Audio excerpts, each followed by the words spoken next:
একজন বিবাহিত ব্যক্তি যদি জেনা করে ফেলে, নাউজুবিল্লাহ, যে দেবর ভাবি শালিদুল্লাহ ভাই তোমরা শোনো, যদি বিবাহিত কোনো ব্যক্তি জেনা করে ফেলে, সে যদি খাস তওবা করে আল্লাহ পাকের কাছে, আল্লাহ পাক যদি তার সমস্ত গুনাহ মাফ করে দেন, তারপরেও যদি তার এই মামলাটা ইসলামিক কোর্টে চলে আসে, তাহলে তাকে রজম করতেই হবে, বেঁচে থাকার অধিকার নাই।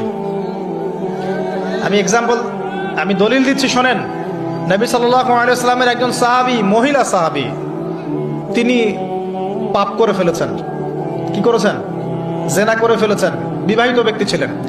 নবীর কাছে এসে বলছেন, ইয়া রাসূলুল্লাহ তাহহিরনি, আমাকে পবিত্র করুন, আমি অন্যায় করেছি। নবী সাল্লাল্লাহু আলাইহি ওয়াসাল্লাম বলছেন, মুখ ফিরিয়ে নিচ্ছে, একবার ডান দিকে মুখ ফিরাচ্ছেন, একবার বাম দিকে মুখ ফিরাচ্ছেন। নবী শুনতে যাচ্ছেন না, কারণ এটা কোর্টে চলে আসলেই বিপদ। নবীজি বলছেন, বাসায় যাও, বাসায় যাও, তওবা করো, আল্লাহর কাছে তওবা করো, আল্লাহ মাফ করে দিবে। বাসায় চলে যাও, বাসায় চলে যাও, তওবা করো, আল্লাহ মাফ করে দিবে। সে মহিলা বলছে, না ইয়া রাসূলুল্লাহ, আমি অনেক বড় অন্যায় করেছি, আমাকে পবিত্র করুন। আপনি পবিত্র না করেন তাহলে পরকালে আল্লাহ আমাকে শাস্তি দিবেন, আমাকে পবিত্র করুন। এবার নবী সাল্লাল্লাহু আলাইহি ওয়াসাল্লাম বললেন, বাসায় যাও। তুমি গর্ভবতী হয়েছ? হ্যাঁ। বাচ্চা খালাস করো, তারপরে এসো, তোমার বিচার করে দেওয়া হবে ইনশাআল্লাহ। সেই মহিলা বাসায় ফিরে গেল, তওবা করতে থাকলো, তার গর্ভের সন্তান বড় হতে লাগলো। এক পর্যায়ে সন্তান জন্ম হলো। সন্তান জন্ম হওয়ার পর সে এসে বলছে, ইয়া রাসূলুল্লাহ, এই যে কোলের বাচ্চা, এই যে 3 দিন আগে 4 দিন আগে হয়েছে সন্তান, আমাকে এখন পবিত্র করে দিন, আমাকে শাস্তি দিয়ে পবিত্র করুন। নবী সাল্লাল্লাহু আলাইহি ওয়াসাল্লাম বাচ্চা দিকে তাকিয়ে বলছেন যে এই বাচ্চাকে দুধ পান করাতে হবে। এবার তিনি নবী সাল্লাল্লাহু আলাইহি ওয়াসাল্লামকে বলছেন, ইয়া রাসূলুল্লাহ, এই যে আমার বাচ্চা এখন রুটি খেতে পারে, আমাকে এখন পবিত্র করুন। নবী সাল্লাল্লাহু আলাইহি ওয়াসাল্লাম একজন মুসলিমকে বললেন, এই বাচ্চার দায়িত্ব কে নিতে পারবে? একজন মুসলিম সাহাবী বললেন যে আমি নিব ইয়া রাসূলুল্লাহ। তখন তার হাতে বাচ্চাকে সোপর্দ করা হলো।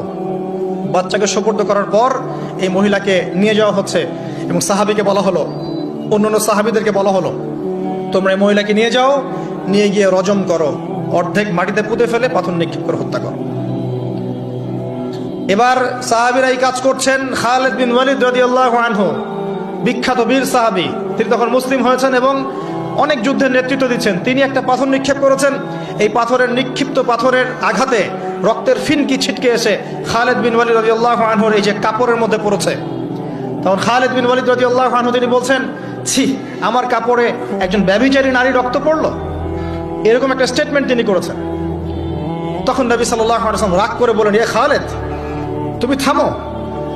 তুমি জানো এই মহিলা অন্যায় করার পর এমন তওবা আল্লাহর কাছে করেছে, এত বেশি তওবা সে আল্লাহর কাছে করেছে, এত বেশি তওবা আল্লাহর কাছে করেছে বিগত এই সময়গুলোতে, এই তওবা যদি পুরো মদিনাবাসীর মধ্যে ভাগ করে দেওয়া হয় তবুও কম হবে।